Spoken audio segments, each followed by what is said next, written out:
Hi, welcome back to Ferrigno Freedom Channel. I'm Dante Ferrigno. I appreciate you joining me today. I've been on a carnivore diet now known as the Lion Diet for the past 4.5 years, which is a diet exclusively of ruminant meat, water, and salt. So I eat a lot of lamb, I eat a lot of beef, and that has just changed my health in ways like I never thought changing the way I eat would change my health. And it's just been amazing. It's been an amazing journey to be on. I encourage you to go back and watch some of my earlier videos if you're interested in learning more about that. Starting with maybe 125 days on Lion Diet, when I thought I was just going to be doing a 6-week experiment, and it's become a life-changing event. But today I'm coming to you to talk about some daily maintenance for the carnivore lifestyle. And that's learning to cook different things, because one of the things you do on carnivore is you cook a lot of your own food. It's one of the ways to keep the prices down. It's also a good way to make sure you're not getting seed oils on your food. You're not getting spices that you might not be able to eat, which in my case was a problem, especially early on. So it does a lot of things, cooking your own food. But also knowing that it was made the right way is an encouraging thing. Now, sometimes I do some practice stuff, some things I haven't done before, and that's what I'm going to be doing today.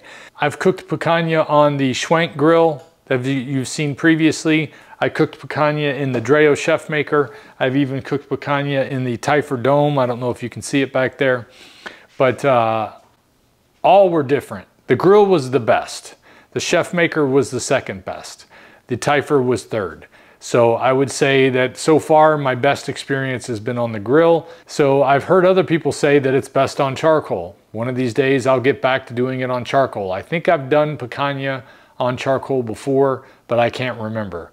It's also known as sirloin cap or rump roast or a number of other things, but it is a great cut of meat that is very affordable, that is delicious when cooked properly. Now, what I have done here already is I have cut slices into the top of this nice big piece, which is about 4 pounds. You can see the slices in the fat cap. I've also cut slices into the bottom here. So I'm going to let it sit now for about 45 minutes out here after I've already salted it liberally with Redmond kosher salt. I get the kosher salt in the big bags. I still have one of the old canisters that they used to sell. I like the canister. It's a great way to keep it stored. Warning, I have had difficulties with the cast iron grill in the past. I have a hard time maintaining temperature, keeping the smoke down. So if I'm able to pull this off, I know you can do it. All right, it's time to get the griddle ready. So I am going to get a little bit of tallow. And I'm going to set these to 6.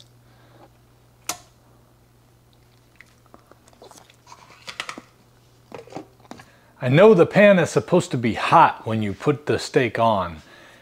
It's just regulating that heat that's always the difficulty for me. I want to make sure the tallow is moved around on top of the plate and that it's gotten all the different surfaces. Helps to have good mitts for dealing with hot cast iron. These meter mitts are great. 400 to 450 degrees is where you want your temperature to be to properly sear a steak.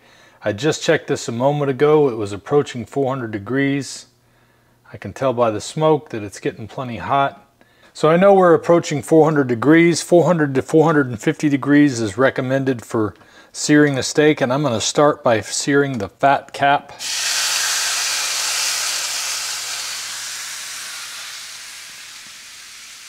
Normally I'd be running the vent on my vent hood microwave here to keep some of the smoke out, but the problem is it's so loud, I didn't want you to have to fight with that, so I'm going with an open window. We'll hope for the best with the smoke alarms.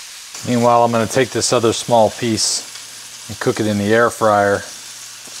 All right, so I'm going to go ahead and put this in the Chef Maker and put it on the sous vide mode.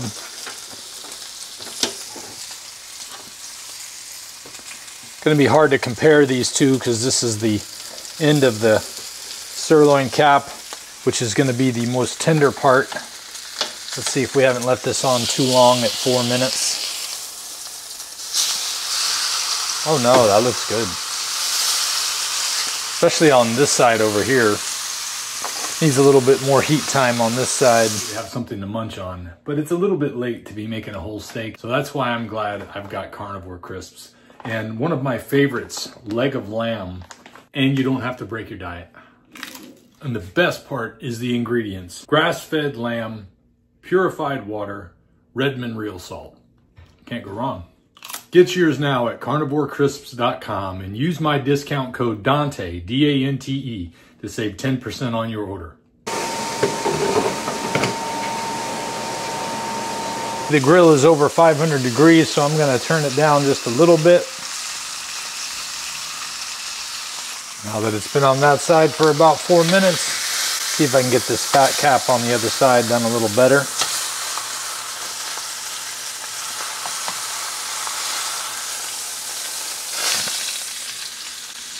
Look how that looks. Now that fat cap looks a little better.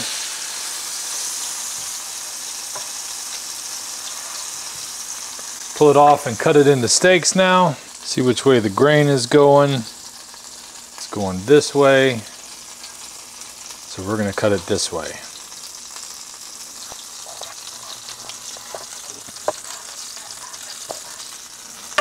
All right, now we'll throw them back on for the sides.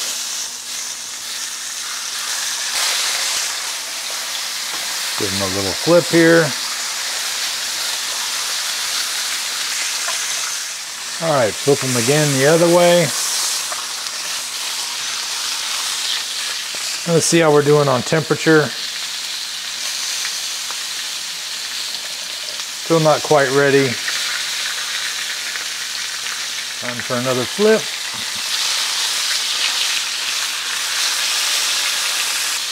That one's ready.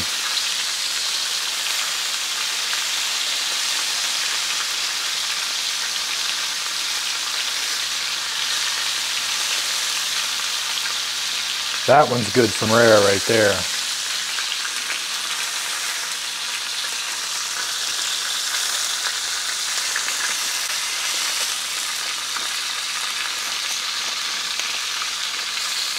Boy, that piece on the end came out perfect without even having to do the extra cooking. Go ahead and get this piece on there now.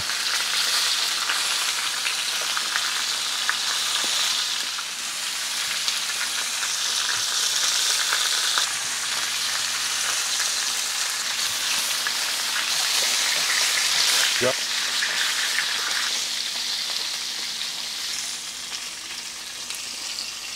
There, that looks good too.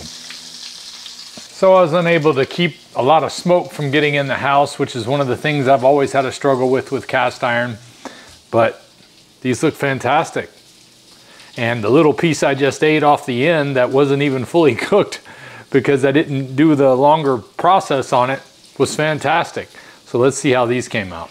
We'll just pick one at random here and cut it up. Oh, that looks fabulous. I love it. So I'm gonna take half of one of these pieces. Beautiful, rare done.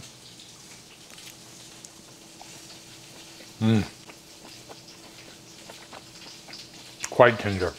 Not as crispy on the outside as I would like, but again, that could be my technique on the cast iron grill. It's just something I'm not used to. But this is a fantastic piece of meat, and it seems like no matter how you cook it, you're not going to be unhappy. I can't stop.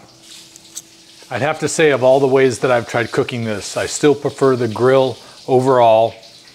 This would be, this is a tough one, because this is a little more tender than it came out of the air fryer, but not as crispy. I'm going to have to give the Dreo Chef Maker the heads up on this one.